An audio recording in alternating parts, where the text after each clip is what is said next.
తను బట్టే, అక్రమ జీవితమును బట్టి మెడవంచని జనాంగముగా ఉంటూ నీకు కోపము పుట్టించినప్పుడు ఇశ్రాయేలీయులను శిక్షించావు.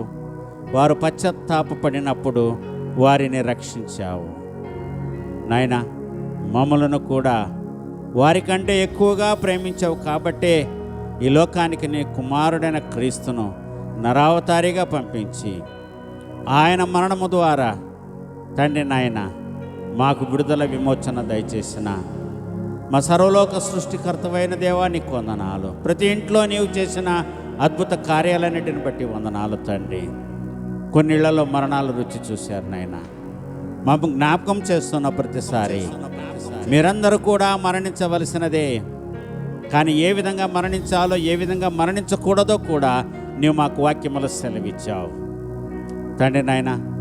మాకంటే ముందుగా చనిపోయిన వారు, మాకంటే గొప్పవారు తండ్రి, అకాలంగా మరణించిన, యాక్సిడెంట్లో చనిపోయిన, జబ్బులతో చనిపోయిన వారికి విడుదల దయచేశావు.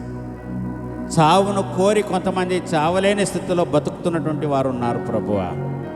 వాళ్ళను మారు మనస్సును కోరుతున్నావు, ధైర్యాన్ని నింపుతున్నావు తండ్రి.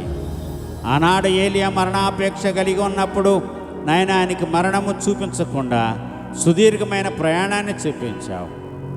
అలాగే తండ్రి ఈనాడు కూడా కొంత మరణాన్ని అపేక్షించినప్పటికీ వారికి కూడా సుదీర్ఘమైన ప్రయాణాన్ని వారి ముందుంచి మీరు తిని లేచి నిలబడండి, మీ నడుములు కట్టుకోండి, మీ చెప్పులు కొడుక్కోండి, నడవండి అంటున్నావు తండ్రి.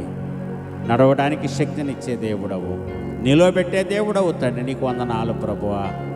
ఈ ఆలయము వెలుపడున్న ప్రతి బిడ్డను దీవించండి, లోకమంతటను కూడా కాపాడండి ప్రభువా.